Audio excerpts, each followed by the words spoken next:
busy right now.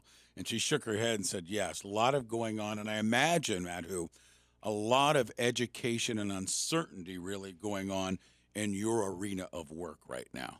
Absolutely, Ray. Thanks for having me. I think right now there's terror on top of the need for education and the deep uncertainty. People are really afraid.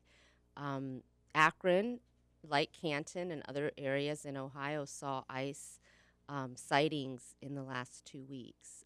And that's really created not just for the communities impacted, um, but the neighbors and the greater community of Akron is quite afraid of this deep change in our policies as they impact immigrants. How about people that have come through your door, so you've answered their phone calls? I imagine, like you said, very scared of what's going to happen to them and their family. And maybe you've had to educate them a little bit on where they are and where they are not as far as in the country. Maybe go down that road and educate us a little bit. Absolutely. We have 6 attorneys, including myself, immigration attorneys at the International Institute of Akron, and we have been busy. We are working with a statewide initiative to help educate people about their rights in their interactions with ICE. Not just immigrant communities, but American-born citizens as well. As you know, media reports are showing that even Americans have been wrongfully arrested and deported. So everybody needs to know their rights when they have an interaction with ICE agents. So we've been engaging in Know Your Rights trainings with community partners, even businesses that need that training so they can provide protections to their employees. And we also are working to educate and prepare individuals with other partners in our community. Proyecto Raíces has a great group of volunteers who are helping individuals get ready, so to speak, prepare for the worst case scenario. Um, but there is significant fear, and I would advise those who are afraid, whether you're a neighbor who's concerned about your friends that are immigrants in the community, or whether you're an immigrant yourself, like myself, it's really time to make a plan for what you're going to do if ICE were to confront you or question you, regardless of your immigration status. And then also consult with an immigration attorney one on one. There's not many in Akron, but there are some fine attorneys in this community. With us this morning, Executive Director of the Akron International Institute, Madhu Sharma, is with us on board. And again, you can go to their website as you heard her mention about attorneys on board with them. Madhu, this was put together so swiftly that I don't think everyone actually understands who is deported and who is safe in their neighborhood. And I say that loosely on who is safe because, as you've said, we've seen some U.S. citizens actually being deported. In a nutshell, can you educate us a little bit from your understanding on where we are with all of this right now? Sure. The executive order and much of the political rhetoric coming from the Trump administration indicated that it would be convicted criminals that would be deported. But you know how easily everyone can look like a criminal if you just put them in handcuffs, right? So what's happened instead is, at least in these first 2 weeks, we have seen sweeping, I wouldn't call them ICE raids, but immigration and custom enforcement activity in communities throughout the United States. And we're seeing people arrested wrongfully sometimes and rightfully sometimes, but it's um, all undocumented communities, and then it's so broad that they're also profiling and they're picking up anyone who might be Spanish speaking. So that was very, yes, surprising because it's in my opinion, it's just a complete failure in their initiative to engage in mass deportation. There's been significant negligence, and I'm sure we're going to see some lawsuits against the government of the United States in the near future. One of the things, at least that I've read, is there's also some fear of genealogy in regards to the deportation of immigrants, where there may be, and again, I'm in your area of expertise here, Hmm. so jump in if I'm wrong with some of this, where there has been some areas where there are children who have grown up and been citizens in certain cities and communities, but maybe because their parents or grandparents were, quote, illegals, they've even been asked or taken for deportation. Am I reading that correct? Correct. So one of the executive orders noted that children of undocumented immigrants would be no longer U.S. citizens. That's not constitutional. In our Constitution, anyone born in the United States is a U.S. citizen. Um, and that executive order has already been challenged and already been stopped by a federal judge, a Reagan appointee, who found it to be blatantly unconstitutional. It's pretty clear in immigration practice that this is not going to succeed. I guess we have to wait to see how the Supreme Court feels about this. That's an uncertainty we're facing, but the people that are afraid are rightfully afraid because suddenly something that's so based historically in our laws and policies on citizenship is being upended by a Sharpie, an executive order, even though it's been challenged. The terror and the uncertainty that's being created in the communities is really genuine, right? Because people don't know how this is going to land. Um, and all I can say to that is, this is when more than ever people need to seek legal access. And there are attorneys in the state of Ohio that are providing as much advice as we can provide.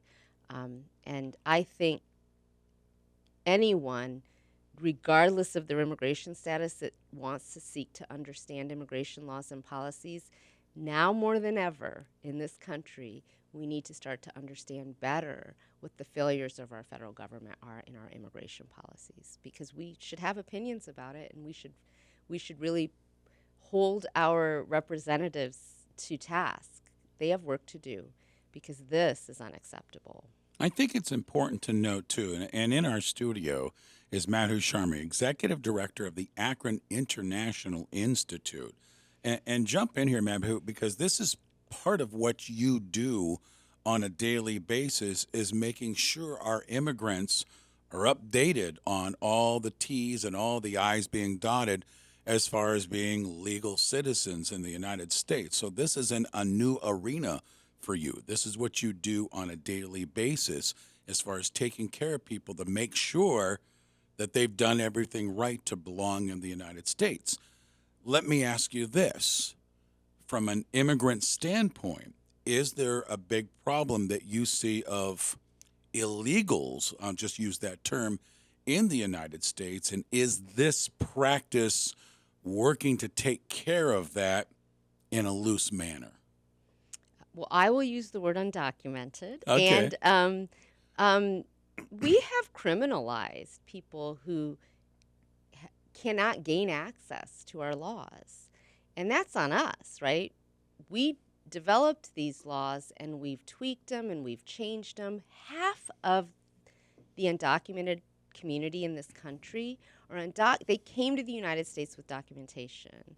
And they fell out of status. Why? Because laws changed on them, or the very onerous requirements of a particular visa don't match real life, right? So we really do have our work to do as Americans to really understand historically what we've done and how we've changed immigration policies to create 13 million undocumented immigrants in this country. It is really because we developed laws and started stripping away benefits, and people were already here. So there has to be a solution for the people who are already part of our communities. And let me note, Ray, in Ohio alone, we have about 100,000, a little over 100,000 undocumented immigrants. They pay over $600 million in taxes in the state of Ohio. Refugees, we have just over 50,000 refugees. They pay over $400 million in taxes. We need that tax base and that contribution. They spend almost $20 billion in the state of Ohio. So there's a massive economic contribution that our state and states throughout the United States rely upon. So we have to come up with solutions for people who are already our neighbors and part of our community and contributing. And I think there's this perception that they're depleting the community, but really they're neighbors that are enriching our community. Madhu, let me ask you, and I remember I asked you this question, I think it's been like maybe 3 or 4 years since you and I actually sat down and talked. But I remember at that time there were some questions about, with everything going on in the United States, do immigrants still want to come to the land of the quote free? And I remember you told me at that time, most certainly, you're doing work each and every day of people wanting to come into this country. Fast forward to 2025. Is that still that way? Is the perception still to come to the United States for a quote better way of life? I can't believe you remember asking me that. I don't. We're 2 weeks in. We're 2 weeks into this massive change in policy and law. And frankly, I don't know where it's going to land. There will be a lot of legal challenges. And I don't know worldwide what the feelings are about the United States. It's erratic and it's very uncertain. And they're watching the news just like we are. So it doesn't look welcoming, does it, in America? However, I can tell you there was one of the executive orders is a suspension of refugee arrivals. And we do know that families are waiting to be reunited with families that were left behind in camps, and they want to come, right, and join their family members that are already in Akron. So I do believe that people who have choices about where they're going to live might look at the United States right now and wonder if it's a welcoming place and a place where their opportunities can be enriched. But refugees and people that who already have ties to the United States and already have families members here, I think they still want to join their families and they still want the perception of the American dream, whether it's a genuine promise or not. They still want access to that. Yeah, Madhu Sharma is with us, Executive Director of the Akron International Institute. And to wrap it up, let's talk to those folks listening to us this morning. Those immigrants, like you said, and rightfully so, scared maybe when they're waking up each and every morning right now to see what's going on. What would you tell them?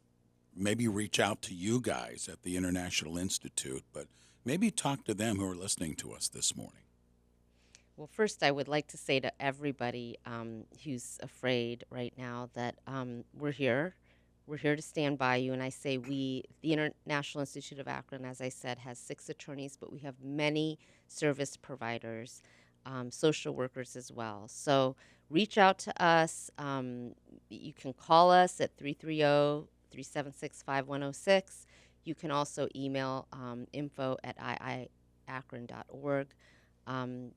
But reach out to us. There's legal advice available to you. If you're a community leader, an ethnic community leader, reach out to us. We're providing Know Your Rights trainings to communities, and we are doing things as quickly as we can and trying to disseminate information. But more than anything, if you're afraid, it's time to plan. Make some plans for the possibility of your interaction with ICE and make some plans for your children and their safety in the event that you are picked up.